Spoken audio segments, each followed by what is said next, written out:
तो आपने जिक्र किया था 20 कन्या का। हाँ। तो 20 कन्या के बारे में बताएं, क्योंकि बहुत से दर्शक हैं वो भ्रमित रहते हैं इन सब चीजों में। तो ये क्या कहानी होती है 20 कन्या? आज के वक्त में जैसे मैंने देखा है बहुत से वेब सीरीज और बहुत ऐसे भ्रामक फिल्में बन रही हैं जिसमें दिखाया जा रहा है कि भूत प्रेत दानव। तो क्या ज्योतिष शास्त्र इन सब चीजों को मानता है? जन्म कुंडली की सटीकता कितनी होती है? क्या यह भविष्यवाणी कर सकती है? आम जीवन में देखा जाए तो लोगों का सवाल होता है कि लोग अक्सर पूछते हैं शादी कब होगी। ये सवाल कितना वाजिब आप समझते हैं? मंगल दोष या काल सर्प योग, क्या ये डर फैलाने के लिए ज्यादा इस्तेमाल होते हैं? नहीं। सवाल अपने देश के ऊपर पूछना चाहूंगा, क्या भारत की कुंडली के अनुसार आने वाले सालों में कुछ बदलाव हो सकता है? और कुछ ऐसे भविष्यवाणी जहाँ पे आप बिल्कुल उलट हो गया हो, उलट निकली हो? हाँ, जैसे कभी कभी हड़बड़ाहट में भी कोई लोग प्रश्न कर देते हैं या कोई कुंडली ला करके रख देते हैं। जैसे पूजा पाठ अनुष्ठान से उठे, गुरु जी थोड़ा कुंडली देख लीजिए, कुंडली पकड़ा दिए, तुरंत अब इस पर विचार करने का समय या फिर मन में ऐसा भाव आया ही नहीं और तुरंत कुंडली का फलादेश होने लगा। लेकिन संयोग बस व्यक्ति की कुंडली थी। अच्छा। ऐसा लगा उसके बाद से हम लोग जो है न पहले कुंडली को चेक करते हैं यह सही है कि नहीं, सही बनी है कि नहीं, और दूसरा कि यह जीवित व्यक्ति की है कि नहीं। ये आपने बहुत बड़ा बात कहा है, जो कि और भी जितने भी ज्योतिषाचार्य हैं उनको भी ध्यान रखना चाहिए। क्या आपने कभी अपनी कुंडली देखी है? आपने क्या जाना? हाँ, हम अपनी कुंडली में जो देखे। नमस्कार देशवासियों, मेरा नाम मनीष यादव है। आज के पॉडकास्ट में आप सबका स्वागत है। हम हर पॉडकास्ट के जरिए कोशिश करते हैं कि समाज में अलग अलग क्षेत्र में जो भी लोग अच्छा कर रहे हैं या समाज को एकजुट करने में अपना योगदान निभा रहे हैं उनसे मिले और उनका पॉडकास्ट करें। ज्योतिष शास्त्र में इनका अनुभव काफ़ी अच्छा है, लगभग 35 वर्षों का अनुभव है। तो हम चाहते हैं कि आप सब ज्योतिष शास्त्र से भी जुड़े कुछ रहस्य जो हैं और आपके मन में प्रश्न है उस प्रश्न को आप जानें। तो आज के हमारे गेस्ट हैं आचार्य सच्चिदानंद पांडे जी, जो कि ग्राम पोस्ट बरवल नरवल के रहने वाले हैं, जो थाना बगहा पश्चिमी चंपारण के अंतर्गत आता है। तो स्वामी जी, आपका बहुत स्वागत है हमारे चैनल पे। आप अपने बारे में कुछ परिचय दें दर्शकों को। बहुत धन्यवाद आप सभी दर्शकों का। मेरा नाम आचार्य सच्चिदानंद पांडे है और मैं वाराणसी संपूर्णानंद संस्कृत विश्वविद्यालय से ज्योतिष में आचार्य किया हूँ। विगत 35 वर्षों से मैं अपने ज्योतिष विद्या के द्वारा समाज की सेवा करते आ रहा हूँ। और वेदस्य निर्मलम चक्षु ज्योतिषः, कहा कि वेदों के नेत्र हैं ज्योतिष। जितने भी कर्मकांड इत्यादि कर्म संपादित होते हैं वे मुहूर्त के बिना सफलीभूत नहीं हो सकते, इसलिए वेदों का नेत्र कहा गया है ज्योतिष को। अज्योतिषः, जो प्रकाश से संयुक्त हो, जो अपने हृदय में प्रकाश उत्पन्न कर पाए अपनी साधना और अध्ययन के बल पर, ज्ञान के बल पर, वही वास्तव में ज्योतिषी है और वही ज्योतिष से जुड़ा हुआ व्यक्ति है। जो ज्योतिष है, ज्योतिष क्या होता है? जैसे लोग जीवन में क्या प्रभाव डालता है? ज्योतिष मनुष्य मात्र के जीवन में वह अपने ग्रह स्थिति के अनुसार, जिस प्रकार उस समय ब्रह्मांड में ग्रह स्थितियां बनी होती हैं, जो हमारे सूर्यादि नवग्रह हैं, जो स्थिति में उस समय होते हैं, उसी के अनुसार उस व्यक्ति के जीवन का निर्माण हो पाता है। वह उन्हीं क्षेत्रों से संबंधित क्षेत्रों में कार्य कर पाता है। या उसके ज्ञान की जो स्थिति होती है वह भी उसी के अनुरूप होती है। इसलिए कि कुंडली में 12 भाव हैं। अब 12 भावों से हम एक व्यक्ति के संपूर्ण जीवन के बारे में जान जाते हैं और वह इसी से उनका निर्धारण होता है। जी, तो इसको हम विज्ञान के साथ में मान सकते हैं, आस्था के साथ साथ? आस्था के साथ साथ यह विज्ञान भी है। विज्ञान तो पूर्णतया विज्ञान ही है। आस्था तो हमारी भविष्यवाणियां सटीक होने पर, सफलीभूत होने पर हमारी आस्था बलवती हो जाती है, लेकिन यह पूर्णतः विज्ञान ही है। ज्योतिष त्रय स्कंध है, सिद्धांत, संहिता और होरा, इन 3 रूपों में पढ़ाया जाता है। सिद्धांत के द्वारा हम ग्रह गणित इत्यादि, और संहिता और होरा प्रकरण जो है यह फलित से संबंध रखते हैं, इनके बारे में हम फल उच्चारित करते हैं। जी, तो गुरु जी, मेरा दूसरा प्रश्न है आपसे, जन्म कुंडली की सटीकता कितनी होती है? क्या यह भविष्यवाणी कर सकती है? जी, जन्म समय, वास्तव में अगर जन्म समय सटीक हो तो एक अच्छी कुंडली निर्माणकर्ता के द्वारा अच्छी कुंडली बनवा करके और विज्ञ ज्योतिषी के द्वारा सटीक भविष्यवाणियां की जा सकती हैं, एकदम पूर्णतया सत्य। जी, तो क्या ग्रहों के चाल भी हमारे जीवन में उतार चढ़ाव लाते हैं? जिस प्रकार हम सूर्य और चंद्रमा को देखते हैं, सूर्य और चंद्रमा की रश्मियां पृथ्वी पर आती हैं, उन्हें आते हुए हम देखते हैं, ठीक उसी प्रकार अन्य ग्रहों की भी रश्मियां पृथ्वी पर आती हैं और वे हमारे जीवन को प्रभावित करती हैं। जी, आम जीवन में देखा जाए तो लोगों का सवाल होता है कि लोग अक्सर पूछते हैं शादी कब होगी, ये सवाल कितना वाजिब आप समझते हैं? देखिए, शादी भी कुंडली के द्वारा निर्धारित समय पर ही होगी। जो जी। सप्तमेश है या सप्तमेश से दृष्ट है या शुक्र से सप्तम जो भी ग्रह हैं, ये सब विवाह के कारक माने गए हैं। तो वे सब जब अपनी दशा अंतरदशा इत्यादि में आते हैं जी। तो अपना फल दिखाते हैं, विवाह इत्यादि मांगलिक कार्य संपन्न होते हैं। वहीं वह समय होता है जिसको ज्योतिषी बताते हैं कि अमुक समय में आपका विवाह होगा। जी। करियर और नौकरी को लेकर लोग काफी चिंतित रहते हैं, तो क्या जन्म कुंडली से वो अपना ये भी जान सकते हैं? जी, जन्म कुंडली के द्वारा हम अपने करियर को जान सकते हैं जी। कि जो हमारा कर्म क्षेत्र है वह कर्म क्षेत्र कैसा होगा, किस क्षेत्र में हम कार्य करेंगे तो हमें सफलता प्राप्त होगी। जी। अगर हम उससे विपरीत क्षेत्र में जाते हैं तो हमें हमारी सफलता का प्रतिशत बहुत ही कम या नगण्य हो सकता है। जी। लेकिन अगर हम वास्तविक कुंडली के द्वारा निर्धारित कर्म क्षेत्र को अपनाते हैं और उससे संबंधित क्षेत्रों में ज्ञान अर्जन करते हैं तो निश्चित रूप से आगे बढ़ने की संभावना 100% अधिक होती है। आज के वक्त में देखा जाए तो युवाओं के अंदर डिप्रेशन एक ऐसा नया चलन चल गया है, तो आप क्या मानते हैं, जन्म कुंडली से डिप्रेशन या मानसिक जी, मानसिक स्थिति के का भी ज्ञान किया जा सकता है जन्म कुंडली के द्वारा। चंद्रमा मन के कारक देवता है। जी। तो उनकी स्थिति, अच्छी स्थिति जो है व्यक्ति को प्रफुल्लित और प्रसन्नचित करती है और विपरीत स्थिति जो है डिप्रेशन इत्यादि की तरफ ले जाती है। इसके साथ साथ अन्य ग्रह भी और कारक होते हैं जो उनसे संबंध युति बनाते हैं। जी। तो हम कुंडली के द्वारा भी व्यक्ति की मनोस्थिति के बारे में जान सकते हैं और उसके उपाय भी कर सकते हैं। हाँ, उसका उपाय तो बाद का प्रकरण हुआ, लेकिन जानने का जहाँ तक प्रश्न है तो यह जाना जा सकता है कि अमुक ग्रह के कारण ऐसी स्थितियां उत्पन्न हो रही हैं। आज के वक्त में कुछ लोगों के अंदर मिथक भी है, उसको तोड़ने के लिए मैंने कुछ सवाल आपके लिए रखे हैं। मंगल दोष या काल सर्प योग, क्या ये डर फैलाने के लिए ज्यादा इस्तेमाल होते हैं? नहीं, मुख्यतः मंगल दोष जो है, मंगल दोष के संबंध में कहा गया है कि कन्या भर्तु विनाशाय अभर्तु कन्या विनाशाय। जिसकी कुंडली में मंगल दोष होता है, अगर उसका विवाह बिना मंगल दोष वाले कन्या या पुरुष से किया जाता है तो उसमें एक की हानि हो सकती है। जी। इसीलिए यह कोई मिथक और भ्रम नहीं है और यह पूर्णतया प्रभावी होते हुए भी देखा गया है। विगत 35 वर्षों के अनुभव में हमने कई लोगों के साथ ऐसा होते हुए देखा है। जी। और काल सर्प योग जो है वह आपके सफलता इत्यादि और किंचित कुंडलियों में ऐसा देखने को मिला है कि काल सर्प योग की कुंडली होते हुए भी वे लोग बड़े पद को प्राप्त किए, जैसे जवाहरलाल नेहरू जी, उनके भी काल सर्प दोष था। जी, वाजपेयी जी, अच्छा। इंदिरा गांधी जी।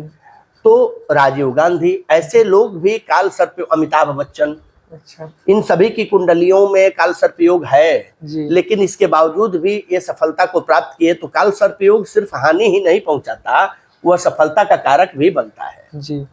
तो क्या ज्योतिष में कुछ ऐसा भी है जिसे लोगों से छुपाया जाता है? जैसे कहा कि प्रशंसा से कौन संतुष्ट नहीं हो सकता, स्तोत्रस्य कस्य न तुष्टये। तो जब हम देवता की स्तुति वंदना करते हैं तो उन विशेषणों के द्वारा उनकी स्तुति वंदना करते हैं तो प्रसन्न हो जाते हैं। तो मनुष्य मात्र में यह बात एक अनुभव किया गया कि निगेटिव बातें, जो जीवन में हानिकारक बातें हैं और उसमें से कुछ ऐसी भी बातें हैं जो समाज में मान सम्मान को खराब कर सकती हैं, इनको जानते हुए भी नहीं कहा जा सकता, नहीं कहना भी नहीं चाहिए। शनि को लेकर बहुत डर है, लेकिन इसकी असलियत क्या है? वास्तविकता तो शनि की यह है कि शनि से बड़ा धन प्रदायी ग्रह कोई है नहीं है। शनि दशम भाव में दशमाधिपति हो या फिर इन पर कहीं से अपना प्रभाव रखता हो, योग कारक हो, इस स्थिति में व्यक्ति को करोड़पति बना सकता है। शनि से बड़ा धनदायी ग्रह कोई नहीं है, ऐसा मिथक है। अब रहा कि शनि को जमराज के भाई हैं, इसलिए पूर्व कर्मों को उजागर करते हैं, पूर्वार्जित कर्मों को उजागर करते हैं अपनी दशा अंतरदशा में। तो जैसा व्यक्ति किया रहता है उसके अनुसार दंड पाता है या फिर सफलता भी पाता है। जी। और किस ग्रह का असर व्यक्ति की बुद्धि और संवाद शैली पर पड़ता है?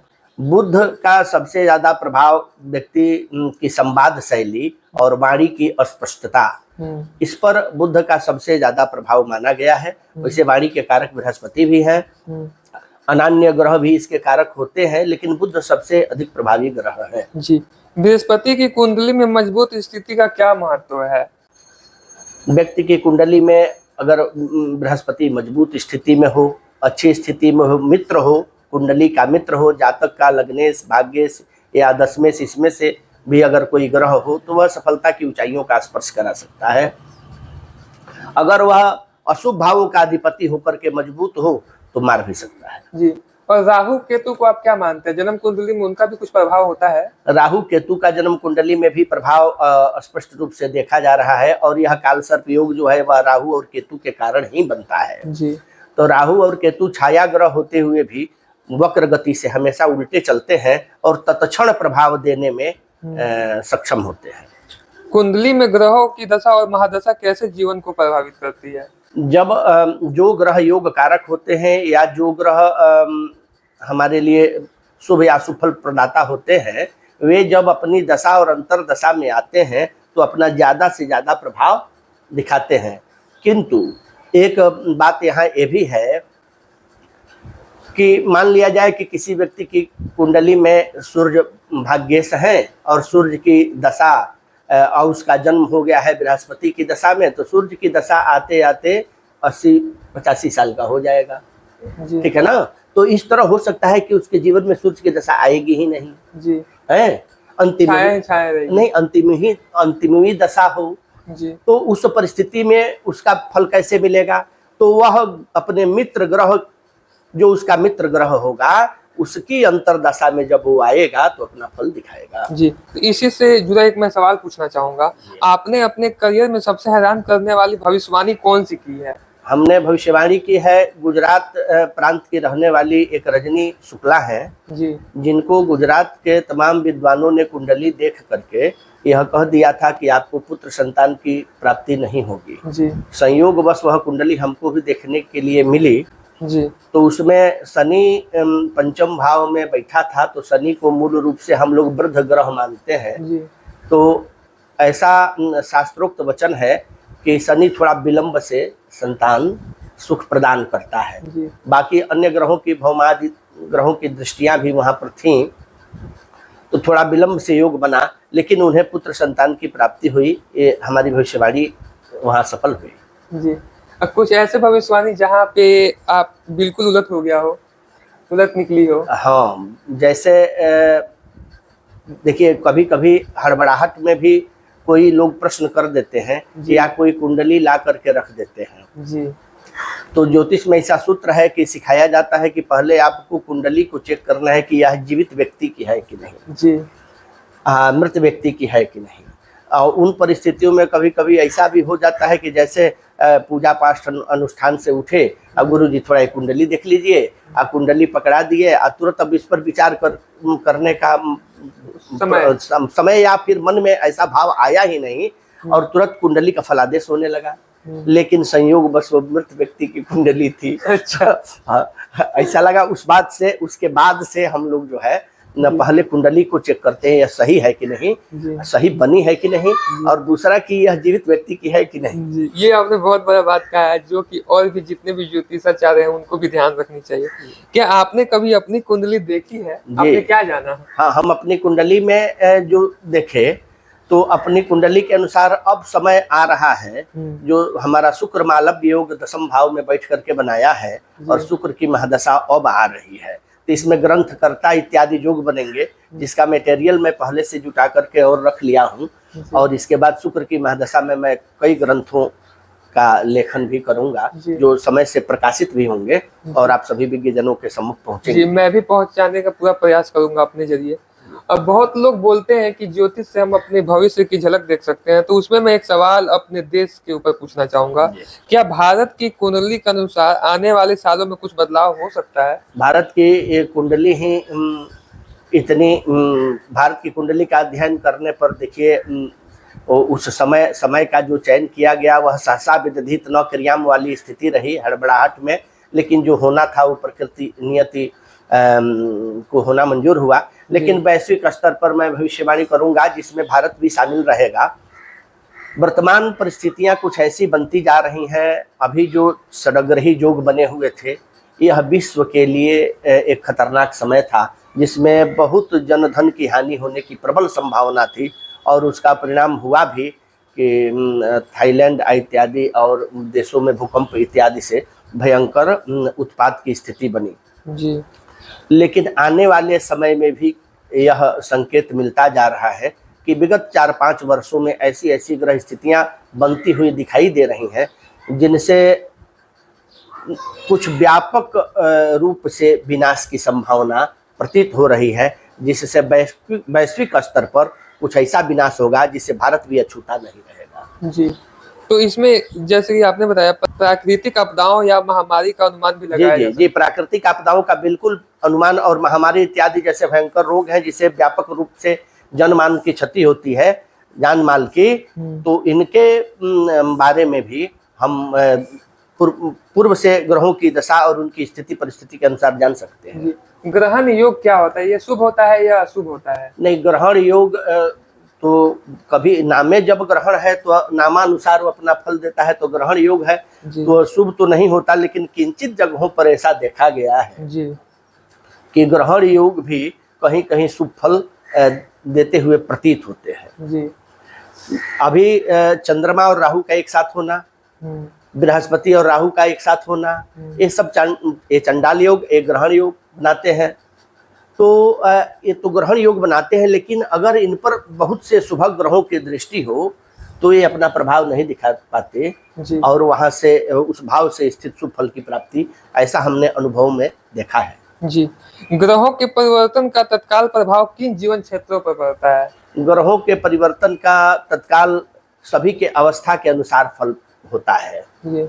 जैसे जो वयस्क और प्रौढ़ हो चुके हैं, तो जो वयस्क हैं उनके कार्य क्षेत्र पर इसका प्रभाव पड़ता है, और वयस्कों के स्वास्थ्य इत्यादि पर इसका प्रभाव पड़ता है, और बच्चों में शिक्षा, विद्या, अध्ययन इत्यादि पर इसका प्रभाव पड़ता है जी। क्या ग्रहों की पूजा या उपाय करके ज्योतिष प्रभाव को बदला जा सकता है? कम किया जा सकता है, पूर्णतया बदलना संभव नहीं है, इसलिए कि ग्रह अपना फल दिखाएगा और वो अपने समय भर भोग करेगा, तो उतने समय भर वो अपना जब तक वो भोग करेगा तब तक उसके प्रभाव को पूजा पाठ और दान उपदान इत्यादि के माध्यम से कम किया जा सकता है, अशुभ प्रभाव को कम किया जा सकता है, सब सिर्फ समाप्त नहीं किया जा सकता जी। एक जिक्र मैंने आपसे किया था पॉडकास्ट के पहले, तो आपने जिक्र किया था 20 कन्या का। हाँ। तो 20 कन्या के बारे में बताएं, क्योंकि बहुत से दर्शक हैं वो भ्रमित रहते हैं इन सब चीजों में, तो ये क्या कहानी होती है 20 कन्या की? नहीं, देखिए 20 कन्या, 2 प्रकार की 20 कन्या योग बनता है जी। एक बनता है प्रबल विषकन्या योग, तो प्रबल विषकन्या योग में जन्मी हुई स्त्री का विवाहादि संस्कार नहीं करना चाहिए जी। इसलिए कि जिनसे भी उनका संबंध शारीरिक संबंध बनेगा, वे हाँ अगर वे भी विश्व पुरुष हुए तो कुछ दिन चलेगा, अन्यथा विवाहादि संबंध नहीं, उससे उत्पन्न संतति भी बहुत अच्छी सृष्टि नहीं हो सकती जी। लेकिन एक सामान्य विषकन्या योग होता है जो भंग भी होता है और तमाम शुभ ग्रहों की दृष्टि होती है, तो उनमें विवाहादि मांगलिक कार्य संपन्न हो सकते हैं, लेकिन उनमें भी चुनाव करते समय पुरुष की कुंडली में कुछ वैसे ही योग देखने चाहिए जिनके तब इनका संबंध विवाहादि मांगलिक संबंध।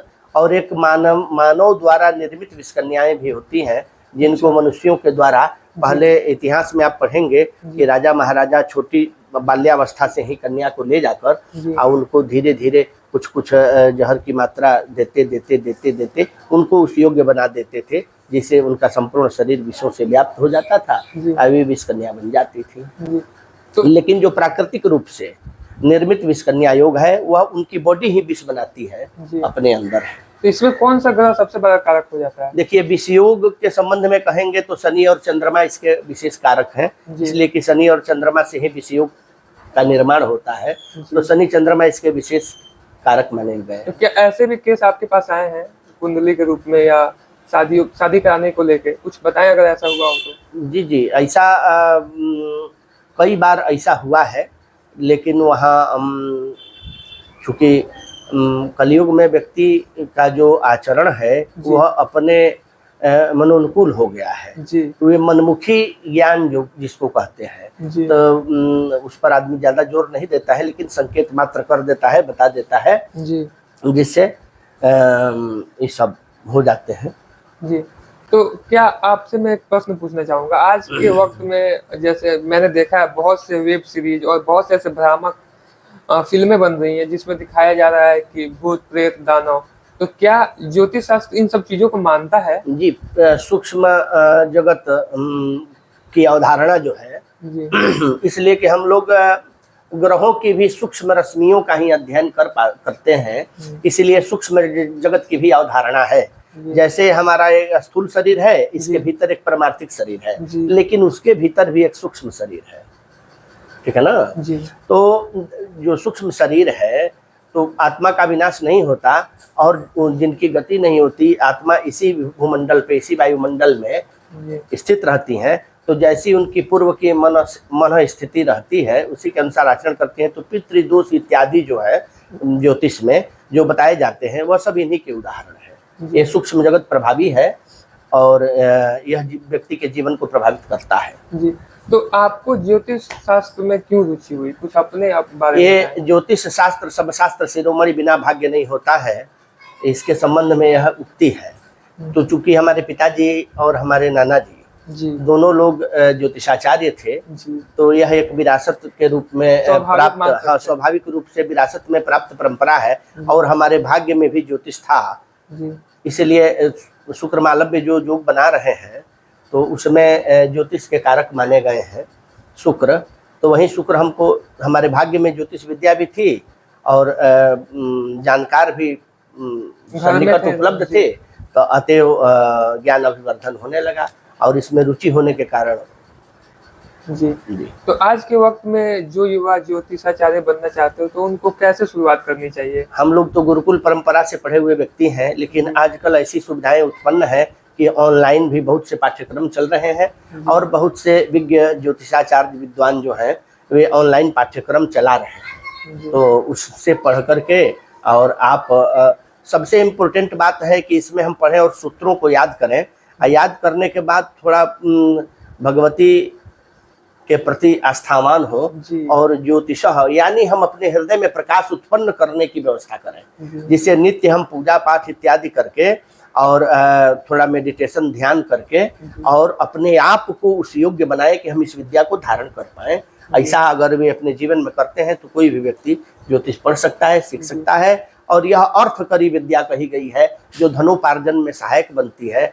तो अपने जीवन में आप इसको रोजगार के रूप में भी, व्यवसाय के रूप में भी करके अपना जीवन चला सकते हैं। जी, और कहीं ना कहीं आप समाज का सृजन भी कर सकते हैं, सही जी, सही आप राय दे करके, सही सलाह दे करके, और एक सुदृढ़ और अच्छे समाज का सृजन कर सकते हैं। दूसरा कि हम इनके द्वारा अच्छी सृष्टि भी कर सकते हैं। जैसे समय का पूर्ण रूपेण ज्ञान हो, पराशर जी उस समय पराशर जी समय का ही प्रयोग किए, जिसके कारण व्यास जैसे अद्वितीय व्यक्ति कृष्ण द्वैपायन प्रादुर्भूत हुए, ठीक है ना। तो यह समय का यह काल चक्र है, समय का प्रभाव है। अगर ज्योतिष विद्या में रुचि है, व्यक्ति समय को जानता है, तो वो अच्छी संतति, अच्छी सृष्टि महापुरुष के रूप में अपने यहाँ प्राप्त कर सकता है।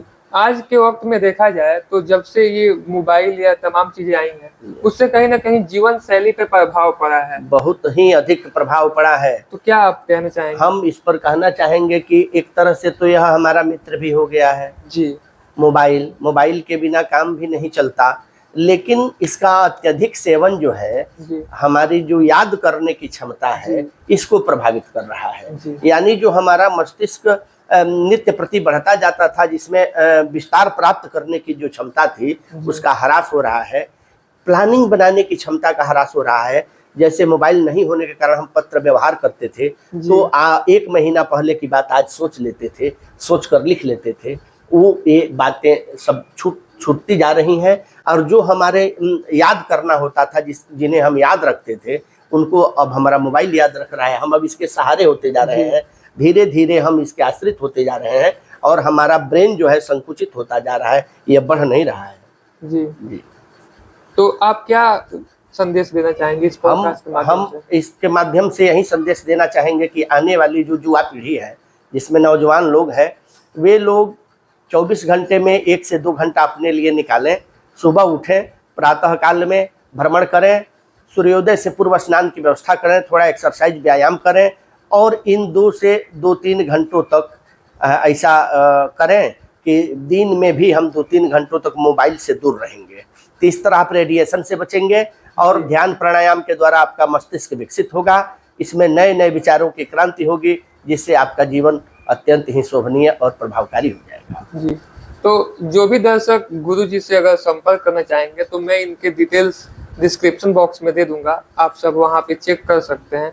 बाकी आपको पॉडकास्ट कैसा लगा जरूर बताइएगा, और गुरुजी आपको मेरे साथ ये पॉडकास्ट करके कैसा लगा? हमें बहुत प्रसन्नता हुई, क्योंकि आज तक हम लोग प्रसिद्धि से दूर और गाँव में बस रहे थे, तो इस माध्यम से लगा कि हमारे अंदर जो विचार हैं, हमारे अंदर जो भाव हैं, वह जनमानस तक पहुंचेंगे, इनसे लोग लाभान्वित होंगे। इससे हमको भी अपार प्रसन्नता है। जी, तो आप कहिए दर्शकों को कि मेरे जैसे युवाओं को जो अच्छा कर रहे हैं उनको सपोर्ट करें, आगे बढ़ाएं। हाँ, तो मैं दर्शकों से यही आग्रह करूंगा कि जो लोग समाज में अच्छी अच्छी चीज़ें लाने का प्रयत्न कर रहे हैं, उनका साथ दिया जाए और उनका सपोर्ट किया जाए, जिससे एक अच्छे और सुदृढ़ समाज का निर्माण हो सके। जी, तो दर्शकों बहुत बहुत धन्यवाद। इस पॉडकास्ट में हमने कोशिश करा है, अपने समझ से मैंने प्रश्न तैयार किए थे, उस प्रश्न को मैंने पूछा है। अगर आपके मन में और भी कुछ विचार हो, प्रश्न हो, तो आप कमेंट में कर सकते हैं। मैं फिर दोबारा से कोशिश करूंगा कि गुरुजी के साथ फिर एक पॉडकास्ट करूं, जिसमें आप सभी आम जनता का अपना सवाल होगा। तो गुरुजी, आपसे आज का पॉडकास्ट करके मैं काफी भाग्यशाली मानता हूं अपने आप को कि आपने अपना कीमती वक्त दिया। बहुत बहुत धन्यवाद। धन्यवाद आप सभी का भी। जय हिंद। वंदे मातरम।